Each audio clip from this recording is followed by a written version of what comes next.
Hello student, देखो मैंने आपको ना फ्रेजनल फ्रेजनल अजम्पशन की और फ्रेजनल जो हाफ पीरियड है उसका मैंने वीडियो का लिंक सेंड किया था जो काफ़ी अच्छा एक्सप्लेन था। तो अगर आपको नहीं समझ आया है तो मैं आपको फिर से समझा रही हूँ, ठीक है। एक बार फिर से थोड़ा सा एक्सप्लेनेशन कर देते हैं ताकि जब हम नेक्स्ट टॉपिक करें तो आपको कुछ वो वीडियो देख के और कुछ ये वीडियो देख के अच्छे से ना समझ आ जाए आपको। तो फ्रेजनल की क्या अजम्पशन थी, इसने बताया था कि भाई हम ऐसे ऐसे क्या रखेंगे, एक सेकेंड। इसने बताया था कि हम दोनों के बीच में ना फाइनाइट डिस्टेंस रखेंगे, वो प्लेन होंगी, आइदर सिमेट्रिकल स्फेरिकल होंगी और कोई ऑब्स्टेकल नहीं होगा, ठीक है। इस तरह की इसने एक्सप्लेनेशन ली थी। फिर मैंने बताया था हाइजन प्रिंसिपल। हाइजन प्रिंसिपल क्या है कि हर एक जो सोर्स है ना, हाइजन सेकेंडरी वेवलेट, ठीक है, आउटसाइड द वेवलेट और वेव फ्रंट, दो रीज़न आते हैं। तो वेवलेट क्या होती है? वेवलेट होती है, जैसे मान लो अब आपका एक सोर्स ले लिया, ये एस सोर्स ले लिया, ये मान लो एक सोर्स ले लिया। अब इससे क्या हो रही है, लाइट प्रोड्यूस हो रही है, ठीक है। तो ये जो बनेगा, ये क्या बनेगा, ये बनेगा वेव फ्रंट, ठीक है, ये बनेगा वेव फ्रंट। और अब इससे लाइट निकली है ना, तो जो ये यहाँ पे लाइट के पार्टिकल हैं, अब ये लाइट के पार्टिकल क्या करेंगे, और लाइट निकालेंगे। मतलब ये जो बन रही है ना, ये तो हो गया पूरा वेव फ्रंट कैसा बन रहा है, लेकिन ये जो लाइट पार्टिकल हैं ये और लाइट निकालते जा रहे हैं, ठीक है। और इनमें जो पार्टिकल आएंगे वो और लाइट निकालेंगे और लास्ट तक ऐसे पहुँचते पहुँचते बहुत सारे लाइट्स निकल जाएंगी। इसके एलिमेंट्स हैं यहाँ पे। तो ये क्या कर रहा है, ये जो प्राइमरी था, सबसे पहले ये लाइन आई, तो इसमें क्या है, जो एलिमेंट है वो क्या कर रहे हैं, एज अ सोर्स का काम कर रहे हैं। किसके लिए? सेकेंडरी वालों के लिए। मीन्स यहाँ से लाइट निकली, इसमें आई, इससे लाइट निकली, अलग में गई, इससे लाइट निकली, फिर अलग में गई, फिर अलग में गई। इस तरह से ये क्या कर रहा है, एज अ सोर्स का काम कर रहा है। तो इनको क्या बोलेंगे, वेवलेट्स बोलेंगे। ये आपका हाइजन प्रिंसिपल हो गया था, ठीक है, कि हाइजन प्रिंसिपल पे बेस्ड था ये जो फ्रेजनल की अजम्पशन थी। अब इसने कहा हाफ जोन पीरियड, ठीक है, कि हाफ जोन पीरियड क्या होगा, जैसे इंटेंसिटी है, लाइट की इंटेंसिटी। अब ये मान लो लाइट, ये आपका कोई पॉइंट पी डिफाइन कर दिया इसने इस तरह से कि जो पहला जो बनेगा ना आपका, जो पहला लाइट का भाई आपकी जो इंटरफेरेंस पैटर्न है, सेंट्रल जो बनेगा ना, वो क्या बनेगा, वो मैक्सिमम बनेगा। फिर उसके बाद क्या, और फिर उसके बाद और, इस तरह से इसने एक्सप्लेन करा है। तो एक बार बुक से देख लेते हैं किस तरह से क्या बता रखा है। देखो, Fresnel half zone period element, इसने क्या करा, ये आप पढ़ लेना कि भाई जो है ना, फ्रेजनल डायफ्रैक्शन की ये सोर्स लिया, यहाँ पे दो स्लिट लगाई, एक पॉइंट पी ले लिया, एक पॉइंट क्यू ले लिया, यहाँ पे देखा गया अगर इनके बीच में एंगल इतना है तो अफेक्ट कहाँ पे मैक्सिमम होगा। देखो ट्रायंगल बन रही है, इस ट्रायंगल का यूज़ करके आपने देखना है कि मैक्सिमा कहाँ बन रहा है और मिनिमा कहाँ बन रहा है। कब मैक्सिमम बनेगा, कॉस की वैल्यू जब कितनी हो, 0 डिग्री पे कॉस की वैल्यू कितनी रहेगी, 1, तो इफेक्ट कितना रहेगा, 1 + 1 2 मैक्सिमम हो जाएगा, क्योंकि जो है ना इफेक्ट वो किस पे प्रोपोर्शनल होगा, 1 प्लस में कॉस थीटा पे प्रोपोर्शनल होगा। थीटा क्या है, एंगल है। इसके बाद देखो, अगर मेरा एंगल 180 डिग्री का है तो कोस की वैल्यू कितनी होगी, -1 होगी, तो इफेक्ट कितना हो जाएगा, 1 - 1 दैट इज 0। तो फ्रेजनल जो है ना इस तरह से काम करेगा। यहाँ पे देखो फ्रेजनल का जो हाफ जोन एलिमेंट्स है, हालांकि उस वीडियो में एक्सप्लेन हो ही गया होगा, मैं थोड़ा सा एक्सप्लेन कर देती हूँ फिर भी। ये पॉइंट P ले लिया, ये पॉइंट इन दोनों के बीच में डिस्टेंस कितना ले लिया, B ले लिया, ये हो गया सेंट्रल। और इसके बाद M1 M2 M3 ये क्या ले लिया हमने, और भी अलग अलग क्या ले लिए, डिस्टेंस ले लिए, एक्स और वाई डैश क्या ले लिए, एक्सिस ले लिए, जिसपे हम काउंट करते जा रहे हैं। अगर ये B है तो आपने पार्ट डिफरेंस और फेज डिफरेंस पढ़ा होगा, है ना, पहले पढ़ ही लिया। तो क्या कह रहा है कि λ/2 का आएगा। λ/2 क्यों है, देखो हम क्या कर रहे थे, n + 1/2 लैम्डा ले रहे थे, ठीक है। किसके लिए ले रहे थे, मैक्सिमा के लिए कई केसेस में, और कई केसेस में मिनिमा के लिए। अगर मैं n की वैल्यू 0 कर रही थी तो वहाँ पे कितना आ रहा था, 1/2 लैम्डा आ रहा था। तो अभी क्या माना, शुरू में कितना आ गया, B आ गया, और फिर इफेक्ट कितना पड़ रहा है, इसका ये याद रखोगे कि ये वाला क्या है, ये मैक्सिमा के लिए है, ठीक है। जो इंटरफेरेंस पैटर्न है वो कितना है, n + 1/2 लैम्डा क्या है, मैक्सिमा है इसका, ठीक है। जो पार्ट डिफरेंस है वो मैक्सिमा के लिए n+, और n की वैल्यू 0 1 2 ऐसे ऐसे चेंज करते जाना, ठीक है। n λ/2 है, बल्कि यहाँ पे लिख भी रखा है कि λ/2 रहेगा, ये रहा, ठीक है, कि p इंक्रीज होता जाएगा। लैम्डा बाई 2, लैम्डा क्या है, वेवलेंथ है। हाफ जोन ले रहे हैं इसलिए इसने क्या किया है, लैम्डा बाई 2 लिया है, मीन्स आधे जोन का काउंट कर रहे हैं। ठीक है, इसलिए क्या ले लिया, 1/2 ले लिया हाफ जोन के लिए। हाफ मीन्स ये बीच में से, ये आधा पोर्शन, ऊपर वाले को काउंट कर रहे हैं, नीचे वाले को काउंट नहीं कर रहे। नीचे वाले को सिमिलर जो प्रोसेस होगी वो नीचे वाले के लिए, तो हाफ उसके लिए, हाफ उसके लिए, इसलिए क्या बन जाएगा, कंप्लीट लैम्डा बन जाएगा। ठीक है, ये एक्सप्लेनेशन दे रखी है। तो ये n लैम्डा बाई 2 है फिर ये मैक्सिमा। ठीक है, तो मैक्सिमा के लिए जो इंटरफेरेंस है ये कितना है, n लैम्डा बाई 2 है।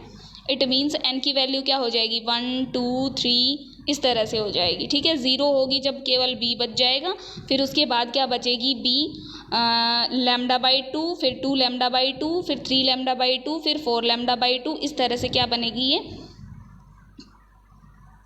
अलग अलग हमारे वेव फ्रंट बन गए। ठीक है, डिफरेंट डिस्टेंस पे।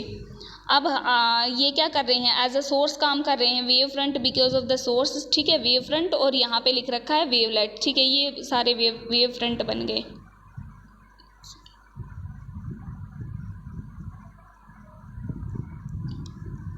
फिर उसके बाद देखो कि जो फ्रेजनल वेव फ्रंट है उसको क्या कर दिया, डिफरेंट रेडियाई में हमने क्या मान लिया कि देखो हाफ में क्या होगा, जब भी हम कोई सर्कल लेते हैं तो इसका हाफ क्या होती है, उसकी रेडियस होती है।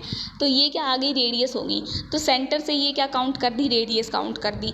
रेडियस कितनी है, b plus lambda by 2, b plus 2 lambda by 2, b plus 3 lambda by 2, इनको नाम दे दिया OM1 OM2 OM3। ठीक है, तो एरिया एनक्लोज फर्स्ट सर्कल का क्या कहलाएगा, उसका फर्स्ट हाफ जोन। ठीक है, सेकंड के लिए क्या कहलाएगा, सेकंड हाफ जोन, जो सेकंड सर्कल ने कवर कर रखा है। जो थर्ड सर्कल ने कवर कर रखा है वो क्या हो गया, थर्ड हाफ जोन हो गया। अगर मैं इनका मीन लूँ तो मीन निकाल लिया। मीन क्या होगा, दोनों को जोड़ देना और 2 से डिवाइड कर देना। तो b प्लस में b प्लस लैम्डा बाई 2 करा है तो कितना आ गया, b 2b बाय में प्लस में लैम्डा बाई 2, तो 2 से 2 कैंसिल हो गया और टोटल कितना बच गया, लैम्डा बाई 4। इसी तरह सेकेंड हाफ के लिए, सेकेंड हाफ के लिए कौन सी होगी, सेकेंड वाली, पहले वाली। देखो सबसे पहली क्या है, b है, तो और 0 वाली, इसको मान के चलो 0 वाली, तो 0 वाली और पहली वाली कितनी है, b प्लस में लैम्डा बाई 2 है। पहले वाली 0 वाली कितनी है, b है। फिर फर्स्ट वाली कितनी है, b प्लस में लैम्डा बाई 2। हे भगवान,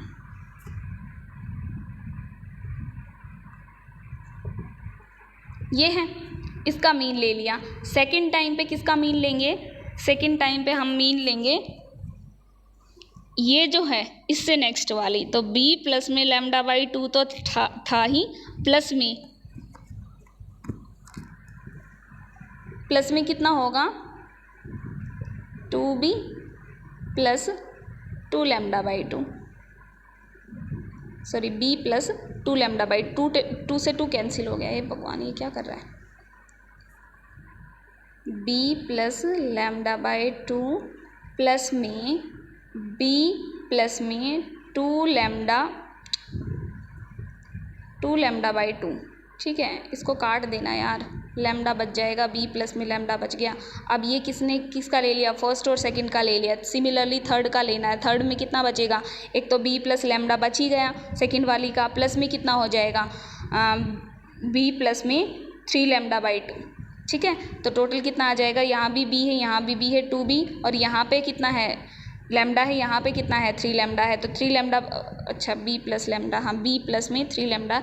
इस तरह से थर्ड का लेंगे, सेकंड और थर्ड का जिनका भी मतलब लेना है ना, उस तरह से मीन ले के निकाल लेंगे। और मीन लेने के बाद क्या ले लिया, एक का अगर डिफरेंस, अब इसको क्या मान लिया, अभी इसको मान लिया x मान लिया।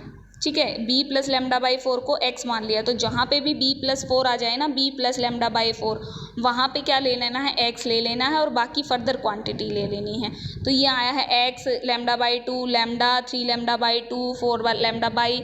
ठीक है, इंक्रीज होती चलेगी। पहले क्या मान ली, x मान ली, दूसरी में कितना आ गया, प्लस में अब इसमें लैम्डा बाई 2 और ऐड कर दो, और थर्ड में क्या आ जाएगा, प्लस में क्या आ जाएगा, लैम्डा बाई 2 लैम्डा बाई 2 हो जाएगा, तो लैम्डा बन गया।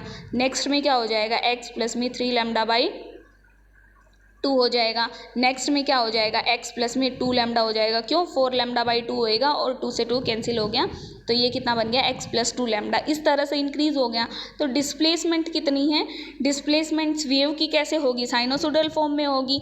तो साइनोसोडल में होती है तो क्या कर सकते हैं, ओमेगा को और क्या लिख सकते हैं, omega is equal to y जो डिस्प्लेसमेंट लेते हैं किसी भी वेव की, अगर साइनोसोडल वेव है तो साइन और कोसाइन वेव है तो कोसाइन, तो a साइन ओमेगा t इस तरह से लिखते हैं। ओमेगा कितना होता है, ओमेगा होता है 2 पाई बाय में 2 पाई म्यू, और म्यू कितना होता है c बाय में लैम्डा। तो स्पीड c की जगह पे क्या लिख देंगे, c निकालना है। c कैसे निकलेगा, c क्या है, स्पीड है। अब आपको पूरा फॉर्मूला पता है c कैसे निकलेगा।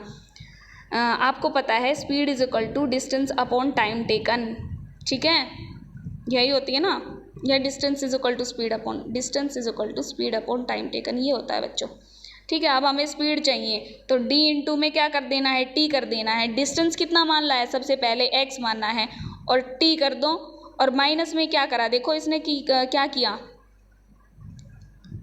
क्या होता है ये, speed s is equal to d by t, ये होती है। डिस्टेंस कितना निकलेगा, डिस्टेंस होएगा आपका स्पीड इंटू में टाइम, ठीक है, और स्पीड कितनी होएगी, डिस्टेंस बाय में टाइम। तो स्पीड क्या ले रखी, v इंटू में t, और माइनस में अगर मैं x करूँ v इंटू टी, ये क्या बन गया, ये बन गया डिस्टेंस, ठीक है। तो ये हो गया ओवरऑल डिस्टेंस, और हम हाफ का डिस्टेंस कितना लेके चल रहे हैं, x लेके चल रहे हैं, तो उसको क्या कर देना है, माइनस कर देना है, ठीक है, उसको क्या कर देना, माइनस कर देना है। तो ओमेगा किसके इक्वल आ गया, ओमेगा आ गया 2 पाई म्यू बाय लैम्डा, ठीक है। यहाँ पे देखो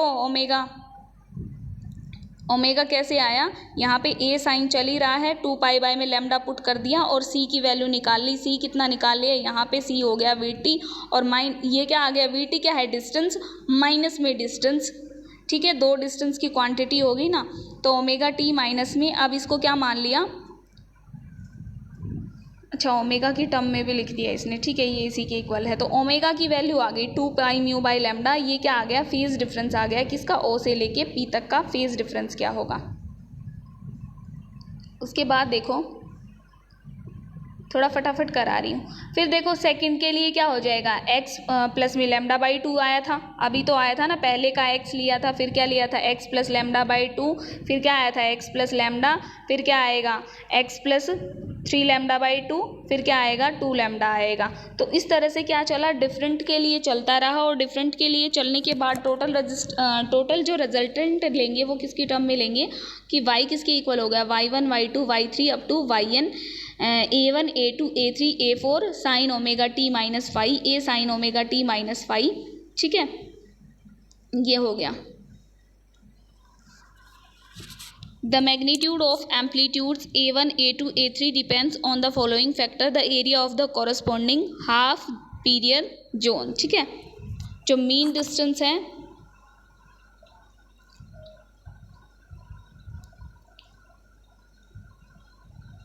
अब देखो एरिया निकालेंगे, एरिया कैसे निकालेंगे इस हाफ जोन में, ये हमारा आ गया एम्पलीट्यूड की टर्म में, जो टोटल रेजिस्टेंस था, टोटल डिस्प्लेसमेंट थी, वो इसकी टर्म में आ गई। अब एरिया निकालने के लिए क्या करना है, वही सेम सर्कल लेना, पी तक का डिस्टेंस, ये डिस्टेंस गिवन है, ये डिस्टेंस मान लिया RN, रेडियस हो गई भाई बाहर के, सबसे बाहर वाले सेंटर के अकॉर्डिंग ये क्या होगी, रेडियस होगी, और इससे लोअर वाली क्या होगी, R माइनस एन। तो ये वाला कितना होगा, b प्लस एन लैम्डा होगा, क्योंकि हमारा क्या चल रहा है, b plus lambda by 2, b plus 2 lambda by 2, ठीक है, b प्लस 3 लैम्डा बाई 2, इस तरह से चल रहा है। तो ये क्या चल रहा है, n लैम्डा बाई 2 चल रहा है ना, तो ये क्या करा यहाँ पे n लैम्डा बाई 2 करा, तो n लैम्डा बाई 2 ये हो गया, ये पता है, ये पता है, ये पता है, क्या निकालनी है, रेडियस निकालनी है। तो ये क्या है, ये परपेंडिकुलर का square is equal to base का स्क्वायर प्लस हाइपोटेन्यूज का स्क्वायर। ये क्या करना है, आपने मैथमेटिकल एक्सप्रेशन खोल लेना है, यहाँ से आ जाएगा आपका एरिया। जमीन वाला पीछे वाला पेज निकाल लिया, यहाँ से देखो रेडियस आ जाएगी, ठीक है, और रेडियस कितनी आई है, रेडियस प्रोपोर्शनल आई है √n के। अगर मेरे पास इससे पहले वाला जोन होता तो कितनी आती, n-1 आती। इसी तरह अगर मेरे पास nth जोन है तो मैं क्या कर सकती हूँ, उनकी रेडियस निकाल सकती हूँ। डिस्टेंस क्या होगा, डिस्टेंस वही होगा, ये वाला डिस्टेंस होगा। ये क्या होता जाएगा, डिक्रीज़ होता जाएगा जैसे जैसे मेरे नंबर ऑफ सर्कल्स इंक्रीज़ होते जाएंगे। जो हाफ, ये है ना हमारा हाफ जो प्लेट जोन है, ये क्या होता जाएगा, डिक्रीज़ होता जाएगा। अब देखो ऑब्लिक्वालिटी क्या है, ऑब्लिक्वालिटी किसको बोलेंगे कि ये क्या है, डायरेक्शन नॉर्मल डायरेक्शन में है, ठीक है। Decrease as angle of inclination increases, जैसे जैसे एंगल इंक्रीज है, देखो यहाँ पे क्या बन रहा है, यहाँ पे देखो एंगल बना रखा है बुक वाले ने, यहाँ पे एंगल बना रखा है, ये बन रहा बीच में एंगल, ये बन रहा बीच में एंगल, ये बन रहा बीच में एंगल। तो जैसे जैसे एंगल बढ़ेगा, पी से लेके, भाई पी का तो एंगल बढ़ ही रहा है ये, तो पी से लेके जो एंगल बढ़ रहा है, जैसे जैसे एंगल बढ़ रहा है वैसे वैसे क्या है, हमारी जो वेव फ्रंट की डायरेक्शन है वो क्या होती जा रही है, डिक्रीज़ होती जा रही है एज एंगल जो है ना इंक्रीज़ होता जा रहा है, ठीक है। सबसे ज़्यादा इफेक्टिव कहाँ पे रहेगा, फर्स्ट हाफ में, फिर उससे सेकंड हाफ में, इसी तरह थर्ड में। तो क्या हो रहा है, इफेक्ट जो है ना इसका कम होता जा रहा है। तो जो एम्पलीट्यूड है, जो अगर हम इसके फैक्टर्स को काउंट करें तो एम्पलीट्यूड A1 A2 A3 ये निकालेंगे। तो A2 क्या होगा, A2 वही तो होगा भाई, ये सेकंड वाला क्या होगा, A1 और A3 का मीन होगा। फोर्थ वाला क्या होगा, A3 और A5 का मीन होगा। तो जो पिछला रिजल्ट आया था ना हमारा, उसमें ये वैल्यू क्या करेंगे, यूज़ करेंगे। ये वैल्यू यूज़ करते ही क्या आ जाएगा हमारे पास, जो आउटपुट आई है वो किसकी टर्म में आ जाएगी, एक सेकेंड, ये देखो A1/2 की टर्म में आ गई। मीन्स जो फर्स्ट हाफ जोन है, वो जो पीरियड लिया है हमने पहले वाला, ये वाला क्या है, ये एम्पलीट्यूड हाफ है। अगर नीचे वाला भी कवर करती तो क्या हो जाता, फुल हो जाता, ठीक है। तो यहाँ पे जो रेडियस निकाली थी, अब देखो पूरा ओवरऑल निकाल के भी दिखाया है कि अगर मैं यहाँ पे पुट करती जाऊँ तो ओवरऑल कितना बच जाएगा, 0 बच जाएगा। मीन्स सेंटर में 0 और बाकी जगह क्या होता जाएगा, इफेक्ट डिक्रीज होता जाएगा। बैंडिंग ऑफ साउंड कैसे होता है, ये कैसे पता चल रहा है, देखो यहाँ पे कुछ वैल्यू लेके दिखा रखा है कि बी लैम्डा हो गया, RN का स्क्वायर कितना हो गया, NB लैम्डा, R1 का स्क्वायर कितना होगा, B लैम्डा। तो B की अगर मेरे को वैल्यू पता है और लैम्डा की वैल्यू पता है, मीन्स पहला जो ये जो पॉइंट था, ये B था ना 0 पे, और यहाँ पे क्या थी, वेवलेंथ थी लैम्डा, यहाँ पे ये आखिरी वाला, ठीक है। तो ये मेरे को वेवलेंथ पता है और ये B डिस्टेंस मान लो ये 100 सेंटीमीटर दे रखा है, और वेवलेंथ इसने जो लाइट यूज़ करी उसका, यहाँ से सोर्स से तो लाइट यूज़ करी उसका पता है। तो देखो R1 निकाली है, रेडियस कितनी है, बहुत कम है, फिर R2 निकाली, फिर R3 निकाली, फिर R4 निकाली। तो मीन्स किस तरह से कितना बैंड होगा वो डिटेक्ट करा जाता है इसकी हेल्प से, ठीक है। और ये किस पे डिपेंड कर रहा है, ये इंटेंसिटी पे डिपेंड कर रहा है। इंटेंसिटी किस पे डिपेंड कर रही है, एम्पलीट्यूड पे डिपेंड कर रही है। और एम्पलीट्यूड क्या है, एम्पलीट्यूड कैसे निकाल रहे हैं हम, रेडियस की हेल्प से निकाल रहे हैं कि जैसे जैसे आपकी रेडियस इंक्रीज होती जा रही है वैसे वैसे उसमें कितना चेंजमेंट आता जा रहा है, जो आपका एंगल है उसमें कितना चेंजमेंट आता जा रहा है, ठीक है। तो ये एंगल इस तरह से आपका बेंडिंग एक्सप्लेन करा जाएगा। फिर थी जोन प्लेट। जोन प्लेट आपने पढ़ ली होगी, पॉजिटिव और नेगेटिव। अगर हमारी रेडियस n के ऊपर डिपेंड कर रही है तो जो n के नंबर्स हैं वो पॉजिटिव और नेगेटिव से लेंगे। तो नेगेटिव जोन प्लेट दिखा रखी है जिसमें सेंट्रल डार्क है, और पॉजिटिव जोन प्लेट में सेंट्रल जो है ना ब्राइट है। अगर सेंटर ब्राइट है तो फिर हमारी फ्रिंजेस कैसे बनेंगी, अल्टरनेट ब्राइट डार्क, और नेगेटिव में कैसे बनेंगी, फिर पहली डार्क फिर सेकेंड ब्राइट फिर डार्क फिर सेकेंड, इस तरह से हमें जोन प्लेट बनानी है, ठीक है। वर्किंग है कैसे जोन प्लेट की, आपको R1 पता है, R2 पता है, अप टू RN पता है, वहाँ से क्या निकाल लेंगे, B निकाल लेंगे। और हमने ओवरऑल रिजल्टेंट भी निकाला था A1 A2। तो A नोड किसकी टर्म में आ गया, A1/2 अप्रोक्सीमेटली, ये पीछे भी आ गया था। एक बार आपको क्या करना है, वो वीडियोज़ भी देखनी है और इनसे भी गो थ्रू होना है, ताकि क्या हो सके, आपको ये क्लियर हो सके कि कहना क्या चाह रहा है। देखो जैसे आपने इंटरफेरेंस अब तक पढ़ लिया, ठीक है। इंटरफेरेंस में काम कैसे होगा कि लाइट जो है ना बैंड कैसे होती है, कहाँ तक पहुँचती है, हमें alternate bright and dark fringes मिलती है। तो ब्राइट का जो है ना अफेक्ट सेंटर वाली पे आपने देखो फ्रिंजेस लैब में बना के भी देखी थी, तो सेंटर वाली आपने देखी होगी मैक्सिमम बन रही थी और बाकी सारी मिनिमम्स बनती जा रही थी, धीरे धीरे पीछे की तरफ ख़त्म होती जा रही थी। तो ये ख़त्म होती जा रही है, कैसे ख़त्म होती जा रही है, ठीक है। तो वो चीज़ आपको एक्सप्लेन करी गई है यहाँ जोन प्लेट की हेल्प से, ठीक है। ये चीज़ें किसने एक्सप्लेन करी, फ्रेस्नेल ने एक्सप्लेन करी, ठीक है। कॉन्वेक्स लेंस का यूज़ करा है, कनकेव लेंस का यूज़ करा है। अब देखो action of the zone plate और स्फेरिकल वेवफ्रंट, ये मंडे को कराऊंगी आपको, तब तक यहाँ तक पढ़ लेना और वो वीडियोस देख लेना। इससे रिगार्डिंग अगर कोई अच्छी सी वीडियो मिली तो मैं वो भी सेंड कर दूँगी, क्योंकि अभी देखो 15 तक हमें क्या करना है, हमारा बहुत ज़्यादा सिलेबस पड़ा हुआ है और हमें थोड़ा सा जल्दी कवर करना पड़ेगा। तो कुछ वीडियोज़ की हेल्प ले लेते हैं, कुछ खुद से पढ़ते हैं, कुछ मैं आपको रिकॉर्ड करके भेजती हूँ कि हाँ इसमें क्या कुछ है, क्या कुछ लिखना है, ठीक है। तो वो भाई वो कर लो अपना, बेस्ट रहेगा, ठीक है। फिर प्रैक्टिकल्स और उनमें भी बिज़ी होना है। अभी 20 मिनट की हो चुकी है, काफ़ी हो चुकी है ये, तो मुझे अटेंडेंस भेज देना, अगर किसी ने नहीं भेजी है आज वाली तो वहाँ पे भेज लेना। Okay, bye bye.